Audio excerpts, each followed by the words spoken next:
The tiger skin rug.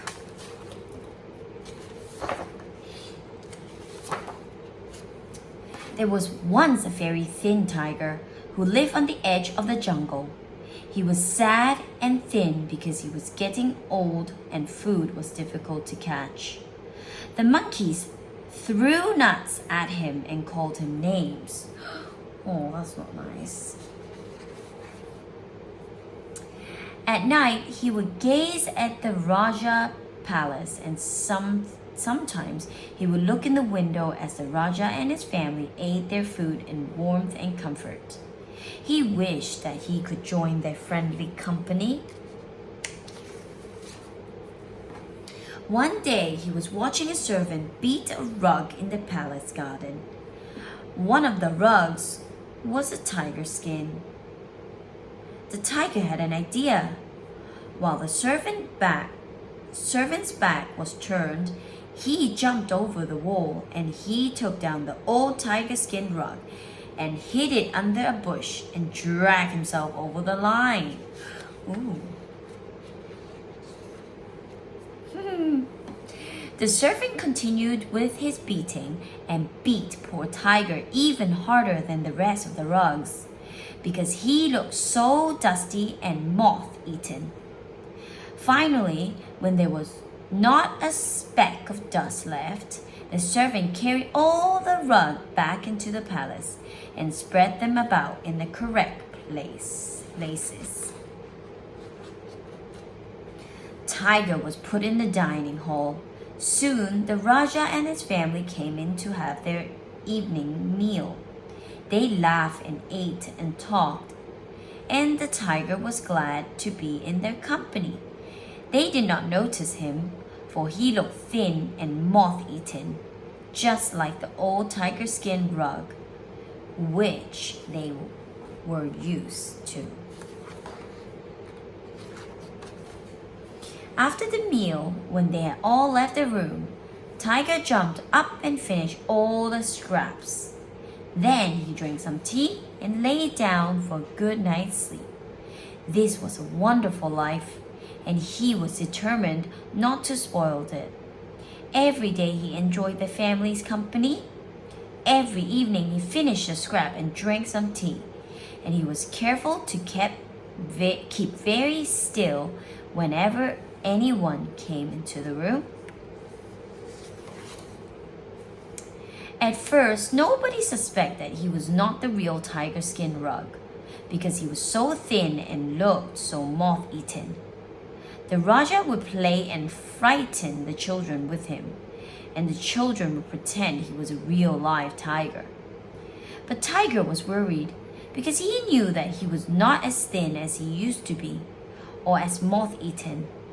Tiger skin rug had improved with age, but it really is beginning to smell.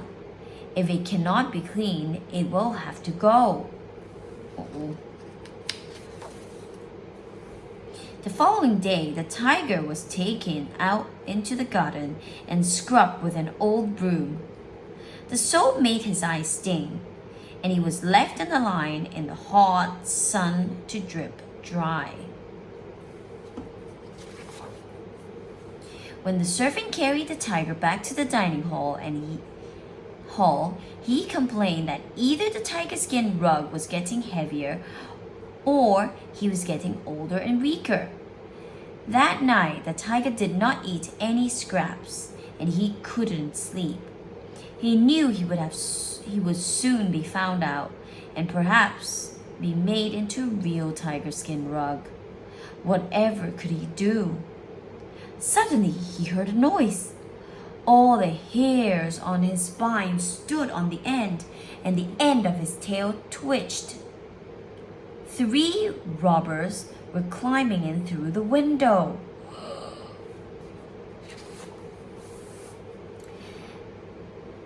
They were carrying a sack and they began to fill it with silver dishes, ornaments, and anything of value.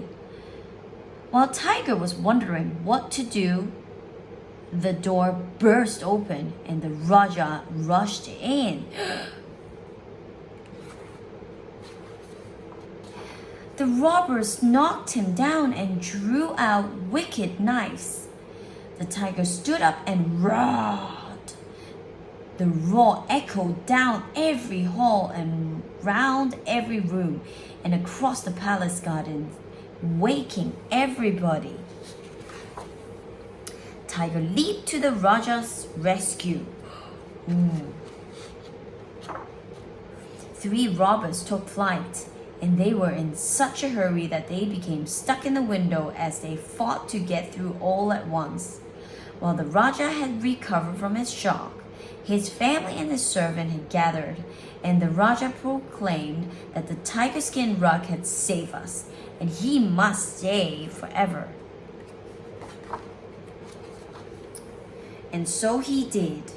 He was never beaten and scrubbed again, but instead he bathed in the garden pool and he went on picnics with the family and rode on elephants. The children played with him and the Raja's wife loved him. He no longer ate scraps. He had his own plate of food and his own bowl of best Indian tea. In the evening, he lay on the floor with the family around him, for he was still their tiger skin rug, a real tiger skin rug, and the best in the whole wide world.